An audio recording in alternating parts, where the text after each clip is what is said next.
Assalamualaikum warahmatullahi wabarakatuh. Nama saya Muhammad Dafar Rifki dari kelas 10.1 dan saya hari ini akan menjelaskan sedikit tentang tauhid. Jadi tauhid yang berasal dari kata wahada yuwahidu atau yang berarti menjadikan sesuatu sebagai satu saja atau dengan kata lain mengesahkan. Secara istilah, tauhid berarti ilmu yang mempelajari sifat-sifat Allah Subhanahu wa taala dan segala keagungannya.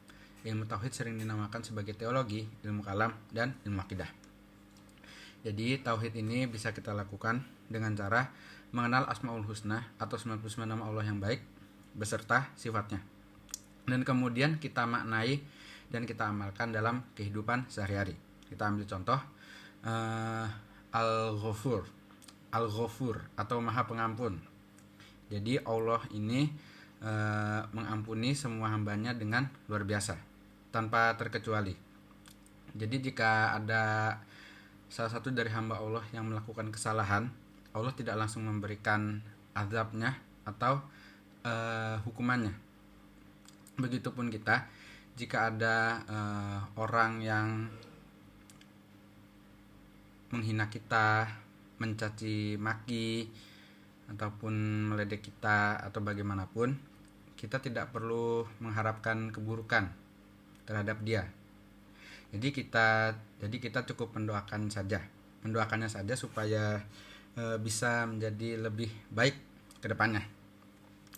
Seperti itu. Kemudian ada janji Allah untuk orang yang beriman. Terdapat dalam surat Al-Baqarah ayat 62 yang bunyinya innalladzina amanu walladzina hadu wan nasara was-sabiina man amana billahi wa yaumil akhiri wa amilas solihah falahum ajruhum inda rabbihim wala khaufun alaihim walahum yahzanun.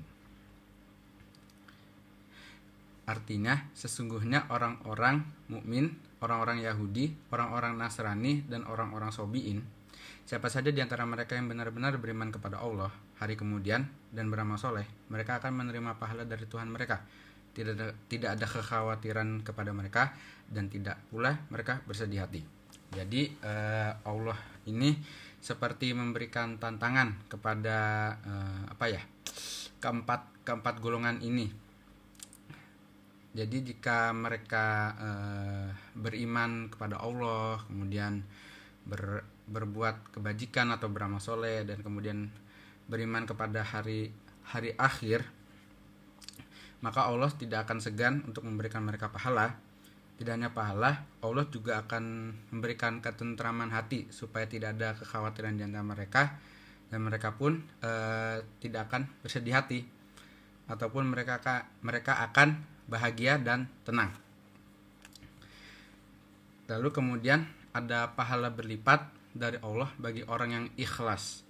Terdapat dalam surat Al-Baqarah ayat 261 yang bunyinya masalul ladzina yunfikuna amwalahum fi sabilillahi kamasali habbatin ambatat sab'ah sanabilah fi kulli sumbulatim mi'atu habbah wallahu yudha'ifu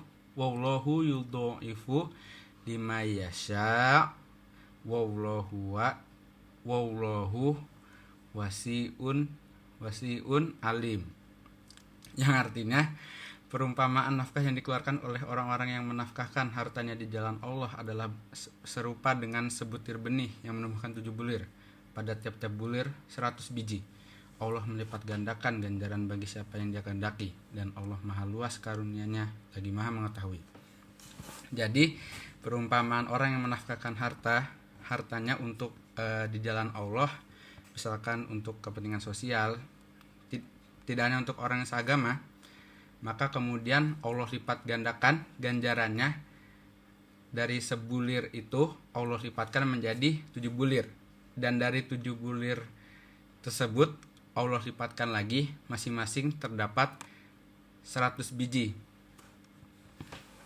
Dan kemudian ada kebaikan yang sempurna terdapat dalam surat Al-Baqarah ayat 265 yang bunyinya wa masalul ladzina yunfikuna amwalahum tigo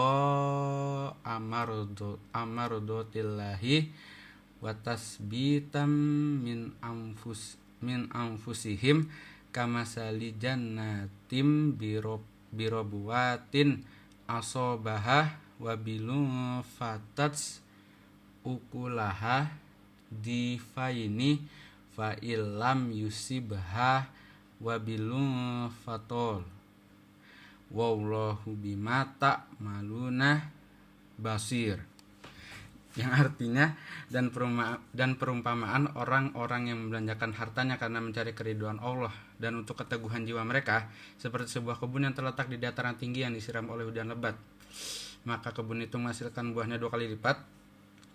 Jika hujan lebat tidak menyiraminya, maka hujan gerimis pun memadai, dan Allah Maha melihat apa yang kamu perbuat. Dan ini lagi perumpamaan orang yang membelanjakan hartanya untuk mencari keridhaan dari Allah. Jadi maksudnya jika kita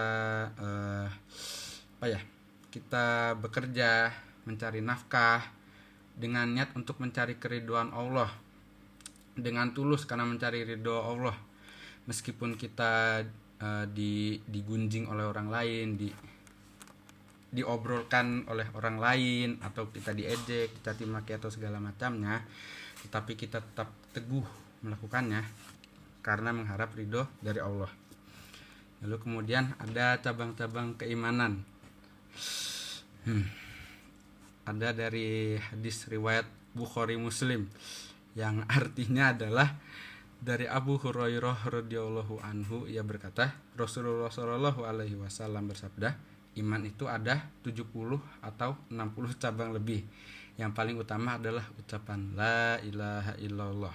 Sedangkan yang paling rendahnya adalah menyingkirkan sesuatu yang mengganggu dari jalan, dan malu itu salah satu cabang keimanan. Hadis riwayat Bukhari dan Muslim.